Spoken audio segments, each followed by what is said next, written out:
So ayan, testing natin yung bago nating Honda Click 125 na V4, no? Sa malapit lang naman tayo kasi wala pa siyang papeles, mga papers, tsaka plaka. So hopefully hindi tayo mahuli, no? Tapos ite-testing ko rin yung bago kong biling drone. Yun.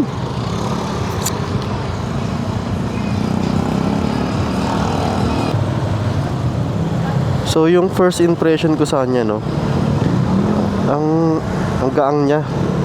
Siyempre, typical na Honda Click pero maporma na siya. Tapos yung pinaka maganda rin dito yung kulay niya eh. Kasi sa lahat ng kasa na pinuntahan namin, laging sold out yung kulay brown na to. Ganitong kulay. Hindi ko alam yung tawag dito sa ganitong kulay na sinet nila sa Honda Click eh. Pero ano siya, creamy brown na matte. Kaya ang ganda niya sa personal. Tapos pagdating naman sa suspension, though medyo matagtag pa siya ng konti kasi nga bago pa lang. So I think pag tumagal-tagal din siguro lalambot na yung shock niya, no. Tapos pagdating naman sa performance niya, pag inano mo siya, kaagad na kaagad eh. Bago na bago nga eh. Tapos ang smooth lang niya. Wala siyang vibration. Hindi siya ma-vibrate. Kaya komportable ka dito.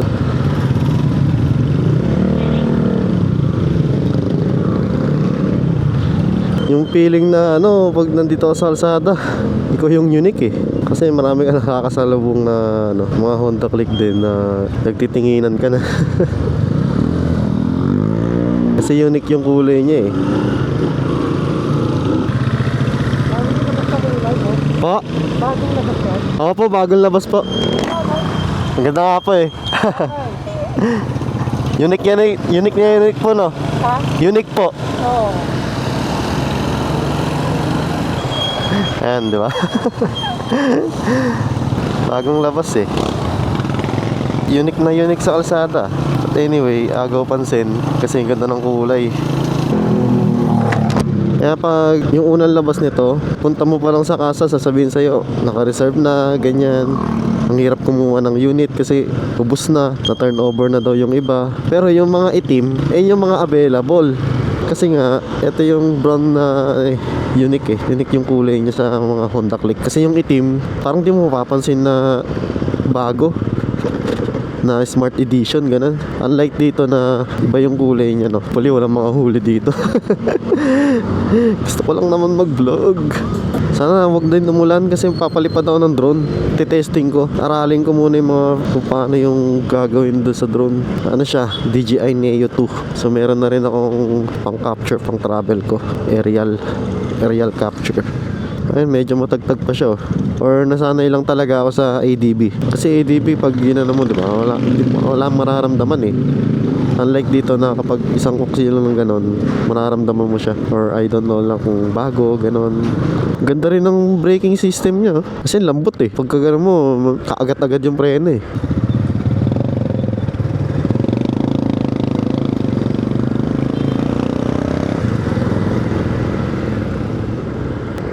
Ayun na, malapit na tayo ah.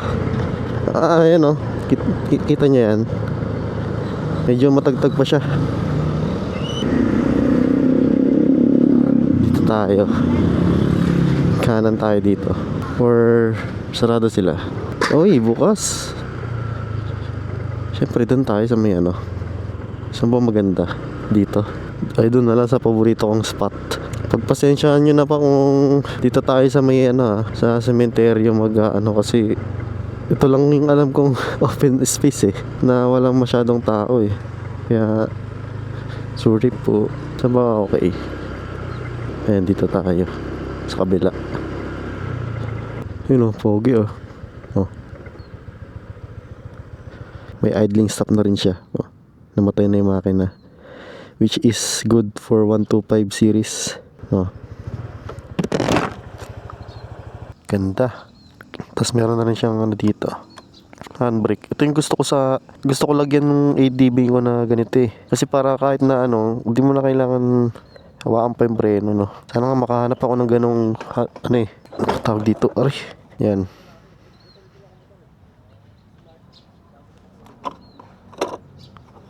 Tapos meron na rin siya ditong charging port. Yan. Tapos ang ganda na rin ng loob niya, kasyang-kasya yung cellphone.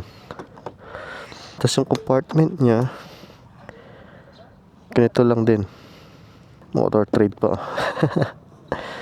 So, ayan. Ilang liters ba to? Yes po. Bago po. Keyless po. Opo.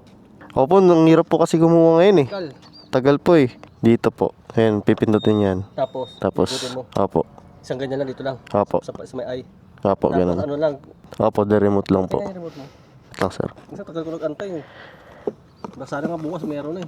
Ito po yung remote, sir. Walang previous. Walang previous. Wala na po. Ito yung, kung pag ano, isang kilang po yung inano sa akin eh. Opo. Walang duplicate. Walang duplicate Paano po kung eh. Yun nga po eh. Problema. Yun din po yung ano eh. Ito. Po? Hindi ka pa pwede pagawa sa iba. Opo. Kaya po kailangan talaga ingatan.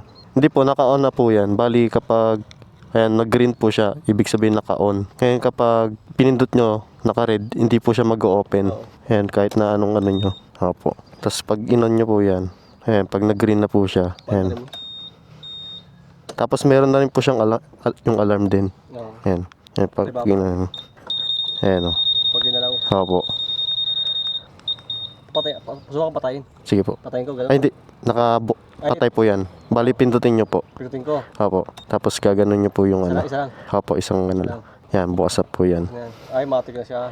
Opo. Bali ito, ano lang to. Pare. Yung kaninang maliit, yung hawak mo, ibig sabihin. Ay, din yung remote niya para bubuhayin. Opo. Ito rin po. Sa ganun lang. Opo. First time nyo po pala mag-ano, no? Magkilis. Mat siya, no? Opo, mat. Yung black po. Opo. Ano mas maganda? Ito, Mas ganito po. Ito po talaga inintay ko na. brown talaga. Opo, brown po talaga. Kasi yung black kasi parang typical na Honda Click lang din po eh. Parang pinagbago lang nun, kilis eh. Unlike dito na Yung makulay. may kulay na siya. Kailan nyo po ba makukuha yun sa inyo? Bukas eh. Baka bukas po. Sabi niya, first day or first week ng March. Hindi Sulit po yan, sir. Kung ano, mas maganda talaga brown kaysa yung itim. Maganda lang dito, yung version 3, may bakal dito eh. No? Opo. O, masagi man siya, hindi siya bibigay yung ano. Pero, ganda rin ng ano niya, sir. Likuran. Taillight niya. Hindi niya pinagbago niya. Taillight. Hindi lang gaano pantay ano. Yung tama ng ano niya. Diba, salamat. Sige. Thank you po. Ako lang kasi ginanti kasi kinuha ko. Yan, na-demo ko na kay sir. Yan siya. Ito yung mga pinagbago niya. Click na nakalagay dito is gold na. Which is ganda. Ito naman yung sa likod. Yan. Ganda na rin ang taillight niya. Iba na.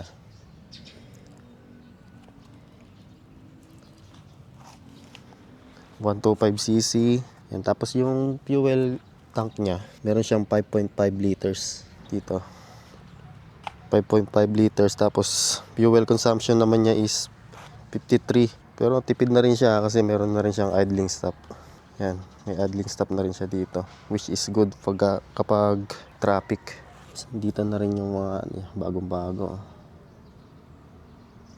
Ito yung drone natin. Testing natin mamaya. Tapos yung engine type niya, 4-stroke, 2-valve, tapos single overhead cam, tapos liquid cooled na rin. Typical lang na ano, na Honda Click. Ito lang mga pinagbago sa kanya. Kulay, ganda no. Tapos ano pa? Ito, tumulis siya. Parang pag nasagasaan ka na dito, masasaksak ka eh. Tulis na eh oh. Ito yung kabukan niya. Tapos meron siya dito high beam, low beam. Walang passing light, left and right. Tapos pagbukas natin, ito. Pindutin lang to. Tapos yan. Kita ba? Tapos i-montage muna natin.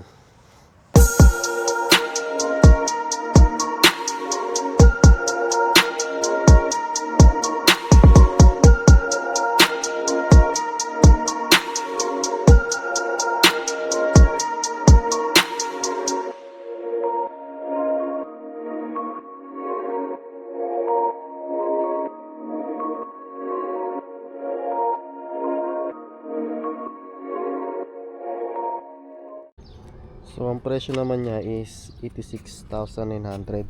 And then nabili ko siya around 91,000. So kasama na yung mga iba. Sa kasa dinagdagan na rin nila. So no choice ka. Kung gusto mo mangkong siya ng maaga, magdadagdag ka. Ang inan ako dito is cash. So yun lang ang aking review. Quick short ride lang sa aking bagong Click V4. Overall, napaka-forma, napaka-stable, ganda. Worth it yung paghintay. And then nakapagpalipad na rin ako ng drone. First time ko magpalipad ng drone, no. Inaaral ko pa eh. Ginagamay ko yung kung paano magpalipad mismo talaga eh. Anyway, yun lang. Salamat sa panonood. Ano ko lang to for document purposes. Yun lang. Thank you. Peace out. Peace out.